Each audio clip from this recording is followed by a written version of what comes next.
Kung napanood niyo po yung viral video ng isang Indian national at ng isang Filipina na may hawak ng Jollibee doon sa isang, hindi ko alam kung bus yun or train, hindi ko na pinansing maigi. Grabe naman kasi yung isa, no? Sabi niya parang nilait yung isang Filipina natin doon na siya ay fat kasi kumakain siya ng manok, ng matabang manok, something like that. At grabe naman yon sa totoo lang na hindi na tama that in public transportation ay mang-discriminate ka ng tao in lalong-lalo na hindi mo naman ka joke o kaya naman hindi mo naman ka biruan, no? So napakahirap naman nun.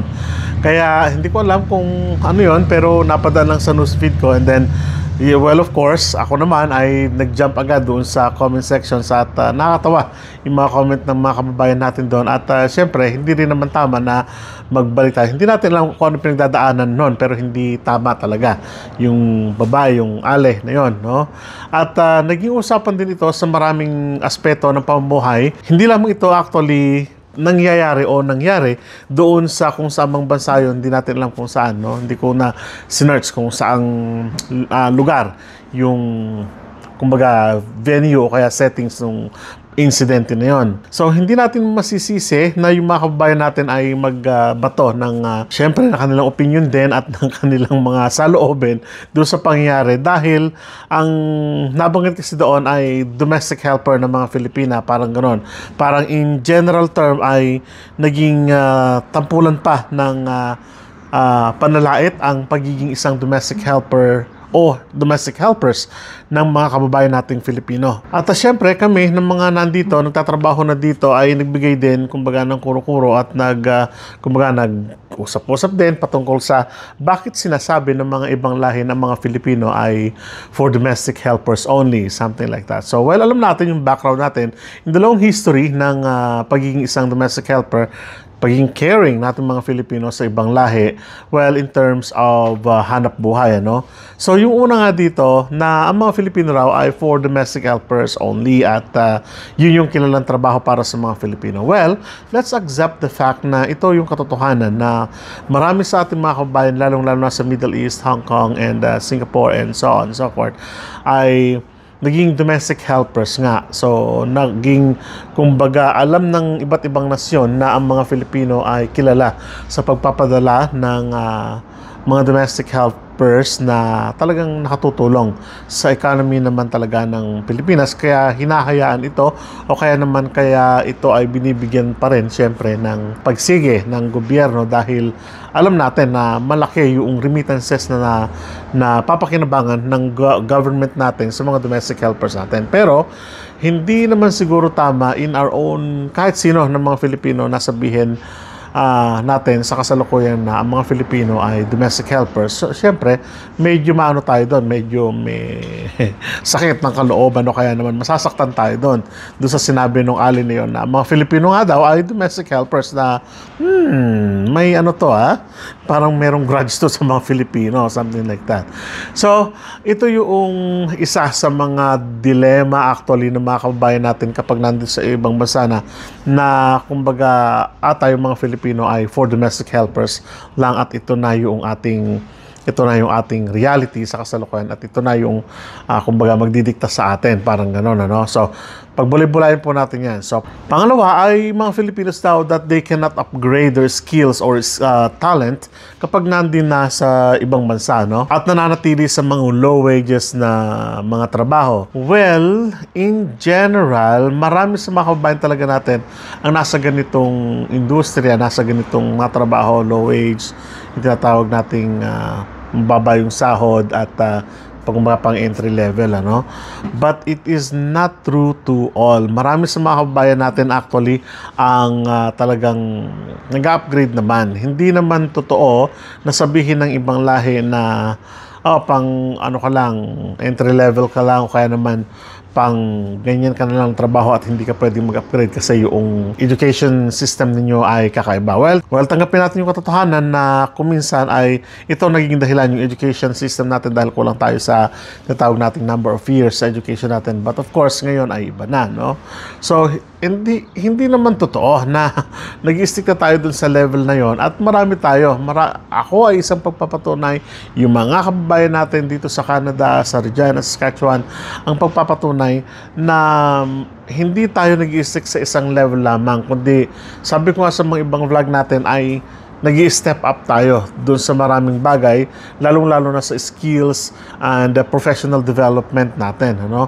So marami sa mga kababayan natin ang successful na hindi lang talaga naman nagsasalita at hindi lang talaga kumbaga, hey, katulad ng let's say, katulad ng ibang lahi, no, na that they're very proud na tayo kasi kakaiba tayo, no?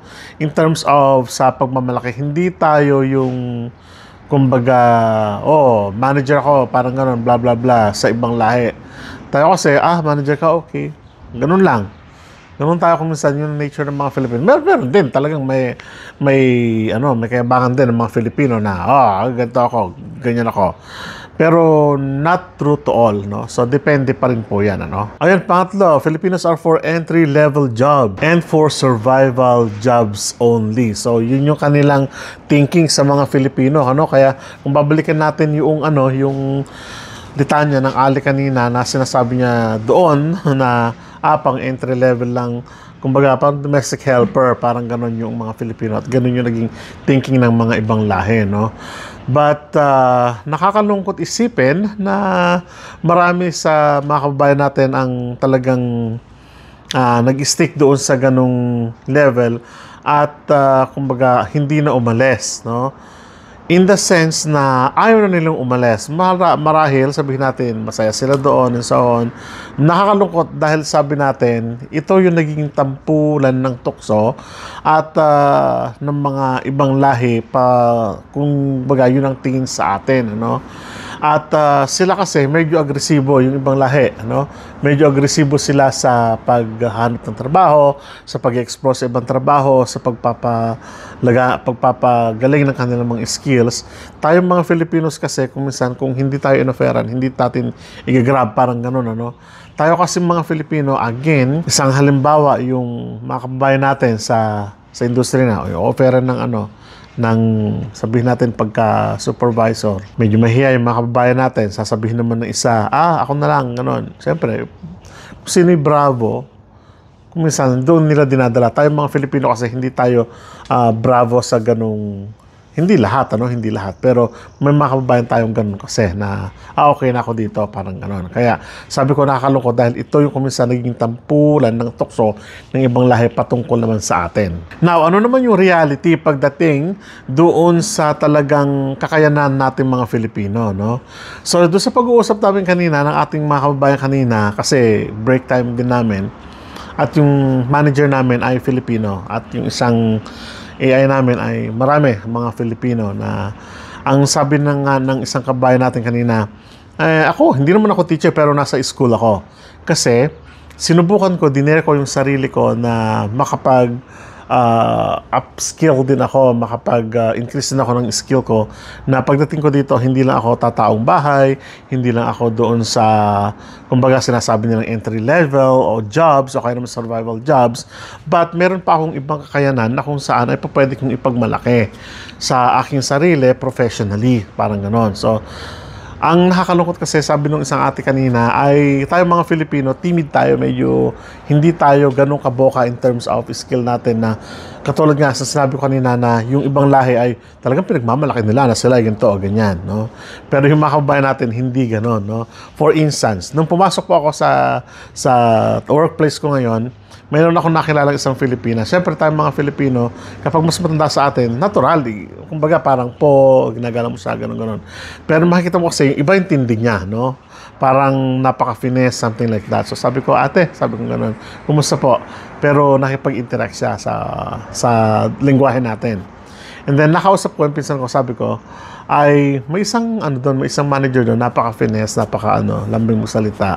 Pero siya, down to earth at makikita mo talaga na nakikipag-usap sa kapwa Pinoy at hindi siya kumbaga arrogante, no? Pero makita mo talaga pag nagdala siya, talagang hindi, yung isipin mo parang thinking natin parang hindi basta-basta, parang gano'n. And it came to my knowledge na siya pala ay dating pediatrician sa Pilipinas, dating doctor sa atin sa Pilipinas, at pinili niya na lang na lumagay doon sa position niya ngayon as a school manager kasi nga, kumbaga, para maiba naman yung trabaho niya at kumbaga para mas makasama niya ng araw yung kanyang mga anak na lumalaki during that time. So, ibig sabihin na hindi pala komo yung tao ay nando sa ganung posisyon, yun na yung dating trabaho. And that is true and that is a fact sa karamihan sa mga kabayan natin dito. Ano po ang ibig sabihin nito? Na tayong mga Filipino ay tama, tahimik tayo, pero meron tayong skill. Ngayon, ang ipinaglalaban dito kanina isang kabayan natin, kaya naman natin na lumaban in terms of professionalism and so on and so forth. Pero mas malaki kasi yung porsyento sa atin na ay nahihiya ako, parang ganon, no? Kaya sabi niya, dapat ng mga Filipino katulad ng mga lahi na bravo, parang ganon, para hindi tayo ginagawang tampulan tukso na kumbaga yun ang tingin sa atin at para alam mo yung isang atin na yun, isang alin na yun, makabayan talaga, no? May pagmamalasakit. Kaya sabi niya, kapag nakakita ako mga kababayan natin na gano'n ang sitwasyon, sinasabi ko sa kanya na pwede siyang mag-apply sa ganito, pwede siyang punta sa ganito, pwede siyang manood ng mga vlog ng mga Filipino, something like that. Natutuwa ako dahil may mga ganong ate, may mga ganong nakatatanda na ang thinking ay hindi para sa kanya sarili, kundi para sa iba na, hey, come on, wake up. Pwede sa atin yung ganito, no? Pwede tayong mag-step ng mga skills natin. Pwede tayong lumampas doon sa inaakala natin. Pwede tayong lumabas doon sa comfort zone natin. Pero yung isang manager kanina doon, sabi niya, ako ayoko na, sabi niya, dahil pagod na ako kasi may reason naman ako, valid na may reason ko, sabi niya. Kasi lumalaki ang anak ko during that time at iba ang Canada, ang nature ng Canada doon sa Pilipinas. Sa Pilipinas kasi, di katulong kami, may saksakin kami, lahat-lahat.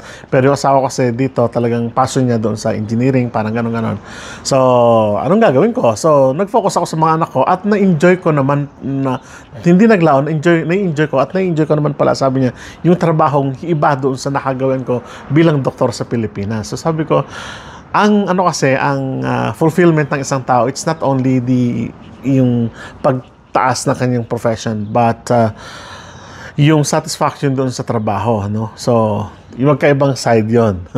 Pero parehong idea ng mga Filipino na kung saan may skill siya, pero yung isa ay para naman sa kaunlaran ng family niya at yung isa para sa kaunlaran ng professionalismo, parang ganon. So, naglalaban na yun, thinking, pero hindi sinasabi doon na hindi natin kaya mga Filipino. At least, kaya talaga natin mga Filipino na i-upskill, na mag-upgrade doon sa mga larangan na gusto natin, ano. So, kung gugustuhin lang natin, napakaraming mga offer ng mga dito sa Canada, ng mga opportunities like mag-aral ka, i-loan mo yung pag-aaral mo, bayaran mo sa mga susunod na panahon. So, something like that.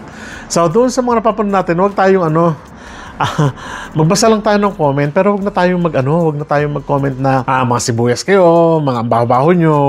Iwasan na po natin yung ganon, para na sa ganon ay hindi na lumalayo yung, kumbaga, battle of culture, parang ganon, no?